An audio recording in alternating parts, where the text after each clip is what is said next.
Bonjour à tous, on se retrouve aujourd'hui dans cette nouvelle vidéo pour discuter bouquins. Alors en fait je vais vous expliquer, vous allez voir le titre de la vidéo, vous allez me dire mais qu'est-ce qu'elle a En fait je sais pas ce qui m'a pris, c'était vers le mois de décembre, je pensais aux bouquins que j'avais déjà lus, je me suis dit ah qu'est-ce que j'ai lu dans ma jeunesse et tout, même si je suis pas très vieille aujourd'hui mais bon c'est pas grave.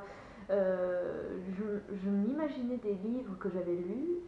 Et en fait, beaucoup de livres me marquent, alors je ne sais pas si ça vous fait ça aussi. Et puis on peut en parler 5 ans après que j'ai totalement tout oublié. Mais je me souviens que j'avais adoré. Du coup, je me dis, bon, on va chercher des livres cool, bien, qui me plaisent. Je me souviens plus des histoires. Bon, on va les acheter. Vu que de toute façon, quand je les avais lus ado, ils n'étaient pas à moi. On me les avait prêtés. C'était des amis qui avaient eu la chance d'avoir ces livres-là et qui me faisaient partager tout ça. Et c'est d'ailleurs eux qui m'ont fait découvrir cette passion pour les livres, notamment les livres fantastiques. Non mais je pense que je ferai carrément une vidéo là-dessus, hein, parce que c'est vraiment une bonne partie de ma vie.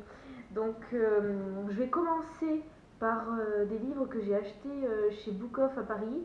Alors j'habite pas Paris, hein, j'habite en Bourgogne, mais je suis montée voir une copine en janvier et en avril, et je vais parler de cette boutique que j'ai découvert sur la chaîne YouTube de Noyau d'Abricot. Je vous mettrai le lien de sa chaîne si vous voulez en barre d'infos. Et je me suis dit, quand je vois qu'elle se ramène avec des mangas et des romans à 1 ou 2 euros, j'étais totalement choquée. Je me suis dit, bon, bah, quitte à monter à Paris, on va y aller. Donc je prends ma copine Lily et je dis, allez, on y va. Donc on se pointe dans cette boutique et finalement elle a craqué elle aussi, elle en a acheté plein. Donc je vais vous montrer mes trouvailles de janvier et du mois d'avril, parce que je suis montée 2 fois. Et je suis pas retournée à Paris depuis, mais par contre, il y en a quelques-uns que je n'ai pas encore lus. Bon, en même temps, je les ai depuis janvier, hein, donc voilà. Il y en a beaucoup, je vais vous montrer ça. Ensuite, je vais vous montrer une autre partie de livre, pareil, de quand j'étais ado, mais c'est une partie qu'on m'a offert et que j'ai acheté et que j'ai voulu neuf, hein, donc vous allez voir. Et pour terminer, avec une dernière collection que je vous montrerai tout à la fin, qui est un vrai coup de cœur, qui m'a été offert en décembre dernier. Voilà. Donc commençons avec les livres Book Off. Donc j'ai retrouvé la collection, les chroniques, vous voyez là je les ai à 2,50 quoi. Voilà. Bon, j'ai laissé l'étiquette avec le prix. On va quand même enlever les prix parce que franchement ça se fait pas. Donc c'est le tome 1, Frère de loup, qui est sorti mais genre il y a super longtemps. Il n'y a pas de mots. Enfin, et bon, ça date, hein, c'est mon adolescence, hein, donc bon, ce n'est pas d'hier, ni d'aujourd'hui. 2004. Super. Bon, bah voilà. Et le tome 2, qui est Le Fils de l'eau. Donc du coup, j'ai pris la clé d'à côté. Tac. Attendez, parce que je vise mal avec la caméra. Voilà. Alors, l'histoire, je me souviens plus exactement et je suis vraiment très nulle pour résumer des romans. Donc ce que je vais faire, c'est que je vais vous lire juste le début du résumé qu'il y a derrière le livre. C'est l'aventure commence il y a 6000 ans. L'esprit du mal s'est emparé d'un ours et seul Thorak, 12 ans, peut le défier. La prophétie est formelle, il est celui qui écoute. Et il doit trouver la montagne de l'esprit du monde pour rétablir l'harmonie entre les hommes, la nature et les animaux. Accompagné d'un jeune loup qui lui ressemble comme un frère, Thorak s'engage dans la forêt profonde. Voilà. En fait, c'est un des premiers livres que j'ai vraiment littéralement mangé, hein, on va dire ça. Il est prévu dans mes prochaines lectures, hein, on va dire qu'il est dans ma palle, hein, voilà. Mais je le remontrerai s'il est toujours pas lu d'ici là. Il faudrait que je fasse une vidéo là-dessus aussi, mais fou. Alors on commence à peine, hein, on se calme, on y va doucement, chacun son tour. Ensuite, on va continuer avec ce que je suis en train de lire en ce moment. Donc Eragon, je suis sur le tome 1, donc voilà, j'en suis là, quoi, voilà. J'avais commencé à lire ces livres-là, ma mère m'avait offert le tome 2 que j'ai là, mais que j'ai quand même racheté du coup, parce qu'il était à 1 euro, et que comme mes parents sont à Marseille et pas du tout à côté de chez moi, du coup, je me dis, bon, c'est pas grave, pour 1 euro, allez, on y va. Et en plus, sur le coup, je savais plus exactement si j'avais le 2 ou le 3, enfin bon, je me souvenais plus. Ils n'avaient pas la suite, parce que c'est comme ceux d'avant, hein, les Chroniques des Temps Obscurs, je crois qu'ils sont sur 3 ou 4 tomes, Mais j'ai que les 2 premiers, ils n'avaient pas les autres. Je disais, bon, c'est pas grave, on va pas se plaindre, hein. C'est déjà très bien d'avoir les 2 premiers tomes à 1 euro. Et puis Eragon, c'est pareil, c'est sur 4 tomes, il me semble. Mais ouais, bah, vous voyez, enfin, le prix, voilà, 1 euro le roman, quoi. C'est comment ne pas craquer et pas sauter dessus. Bon, voilà, même si je prends mon billet de train et je me retrouve à Paris, ça me revient moins cher de faire ça et d'acheter à peu près une dizaine de romans plutôt que de les acheter en magasin et de rester chez moi. Enfin bon, du coup, bon, j'ai craqué complètement. Ensuite, ce que j'avais acheté. Ah bon, voilà, ils sont là, j'ai oublié de les sortir. Hop. Les Cathy's Book, je sais pas si vous vous souvenez ça c'était vraiment le roman de meuf quand on était au collège, hein, les filles. C'est Cathy's Book, il est sur 3 tomes. Et en fait, c'est l'histoire notamment de Cathy qui écrit son journal. Et en fait, au fur et à mesure de l'histoire, donc c'est sur enquête, on se retrouve avec des indices qu'on trouve dans la page de couverture. Il y a même des numéros de téléphone à composer qui sont gratuits depuis un poste fixe et qui donnent des indices, des répondeurs, des messages d'appel de secours ou d'autres choses comme ça. Enfin, j'ai trouvé ça énorme, on est en plein dedans, on s'y perd et on voit pas le livre passer parce qu'en plus, je trouve qu'il n'y a pas beaucoup de pages et que c'est écrit vachement gros. Avec agrémenté toujours de petits dessins rigolos parce que Cathy dessine dans son histoire, voilà, elle est passionnée par le dessin et la peinture. D'ailleurs, regardez la dernière page de couverture, il y a des trucs un peu glauques, il ne faut pas tout regarder, mais voilà, il faut comprendre l'histoire faut lire l'histoire pour comprendre. Ouais, ça doit être ça. Je vais vous lire l'arrière du livre, ça va être plus simple parce que je suis tellement nulle pour résumer les histoires. Mais je les ai finis, ceux-là. Les 3, je les ai lus. Hein. Je les ai finis il y a un mois ou 2, peut-être les 3.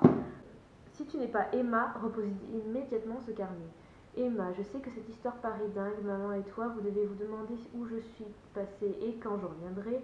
Voilà pourquoi je te laisse ce carnet au cas où il m'arriverait quelque chose et qu'on ne se revoit plus jamais. Regarde bien tout ce qu'il y a dedans, appelle les numéros de téléphone, va sur les sites internet, mais surtout pas un mot à personne, sauf si tu as envie de finir impliqué jusqu'au cou comme moi. Ne t'en fais pas, je m'en sortirai, enfin j'espère. Après tout, c'est peut-être le début d'une nouvelle vie pour moi. Ce qui est sûr, c'est que rien ne sera comme avant. Appelle-moi, bisous, Cathy. Donc en fait, on entre dans ce livre et c'est une histoire avec un copain, on va dire, de genre original. Je vais pas trop en dire parce que je veux pas spoiler non plus. Et puis, elle découvre un secret sur lui et ça change complètement sa vie. Ensuite, donc ça c'était les 3 tomes. Je vais peut-être vous les montrer même s'ils sont pas... je trouve que, au niveau des dessins, c'est pas ce que je préfère en fait. Ça c'était tome 1. Il n'y a que le tome 2 qui est, voilà, qui est joli. Ah, pardon, les petits cahiers de mon côté. Ah oui, le dos est joli sur celui-ci aussi. Donc voilà. Et le dernier, Cathy's Wing. Et voilà. L'avant-dernière collection, c'est les Chevaliers d'Émeraude. Je ne sais pas si vous connaissez, mais c'est une collection de 12 tomes qui sont sortis il y a quelques années déjà, hein, vu que je les avais lus auparavant. Et on m'en a offert quelques-uns et d'autres, c'est moi qui les ai achetés. C'est en format de poche.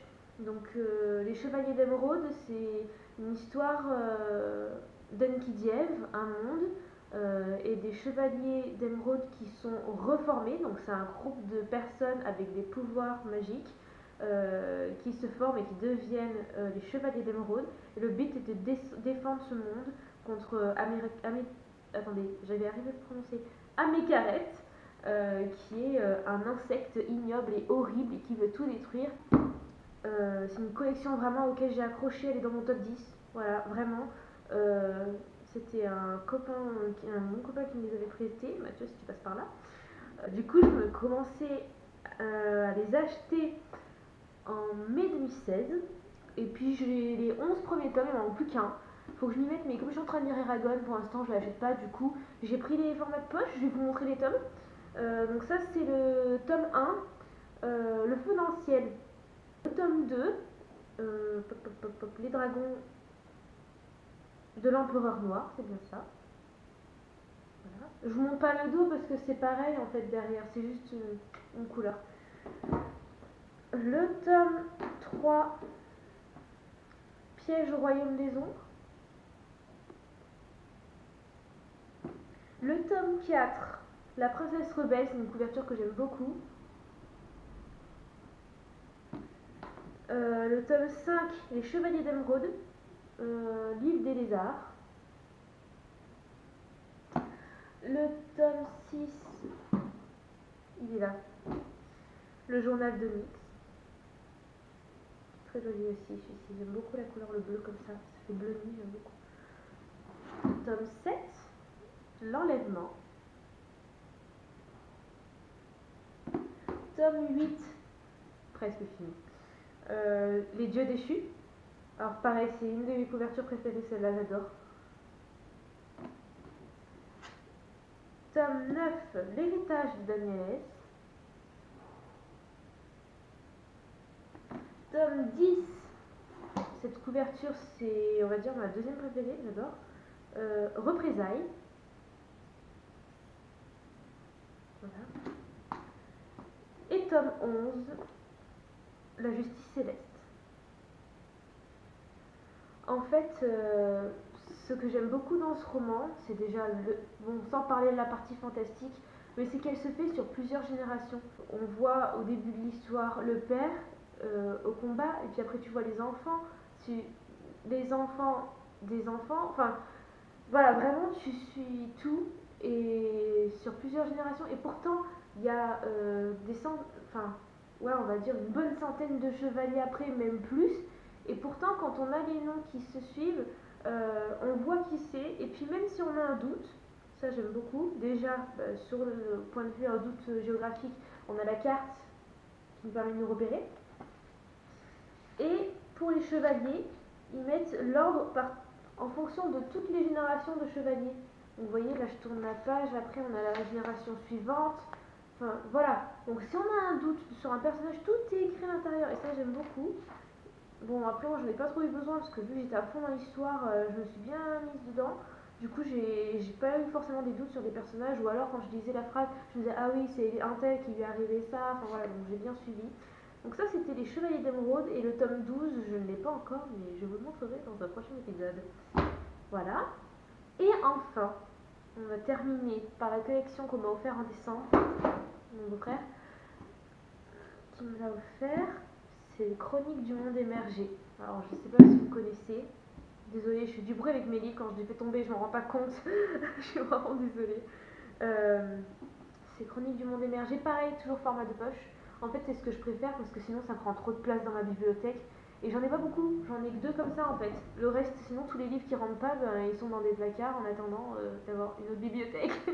Donc voici Chroniques du monde émergé, qui parle de Niall, qui est le personnage principal, qui est une jeune fille qui se retrouve avec plein de péripéties dans sa vie et qui n'est pas comme les autres. Puisqu'on voit qu'elle, bon, ils disent dans le résumé qu'elle a des oreilles pointues, des cheveux bleus, des yeux violets. Cette jeune fille au milieu d'hommes. J'aime beaucoup ce livre parce que ça parle déjà d'histoire fantastique, hein, on sort pas du contexte et on sort pas du sujet, mais c'est une fille qu'on voit grandir au fur et à mesure du livre, et ça j'aime bien, hein, quand ça se passe sur le long terme, j'aime beaucoup. Et en plus de ça, c'est une fille pas fille justement, en fait c'est une fille qui devient femme, mais qui est garçon manqué, qui aime le combat, qui sait se défendre, qui a la niaque, qui sait envoyer quand il faut. Vraiment, j'aime beaucoup. Et puis pareil, comme les Chevaliers d'Émeraude, il y a un repère géographique, parce qu'il y a beaucoup de voyages dans ces romans-là. Donc ça, du coup, c'était le tome 1, et vraiment à lire, il est dans mon top 10 aussi. Comme les Chevaliers d'Émeraude, pareil, au même niveau. Je retrouve cette histoire-là et j'adore, vraiment, hein, j'ai beaucoup aimé. Je les ai finis, ceux-là. Je les ai finis il y a 2 mois, quelque chose comme ça. Je les ai littéralement mangés, hein, comme les autres, voilà. Donc, Monde émergé tome 1. Je ne montre pas le derrière parce que c'est tout simple, voilà. Donc, Monde émergé livre 2. Il est un petit peu abîmé celui-là sur le haut parce que je l'ai lu dans le train et je l'ai mal remis dans le sac. Donc, voilà. Et le tome 3. Voilà. En tout cas, n'hésitez pas, si vous avez des questions, des suggestions ou quoi que ce soit, comme d'habitude, hein, n'hésitez pas à me dire aussi ce qui va et ce qui va pas, ça pourrait m'encourager et m'aider. Je vous fais à tous de gros bisous et puis on se retrouve dans une prochaine vidéo. Salut!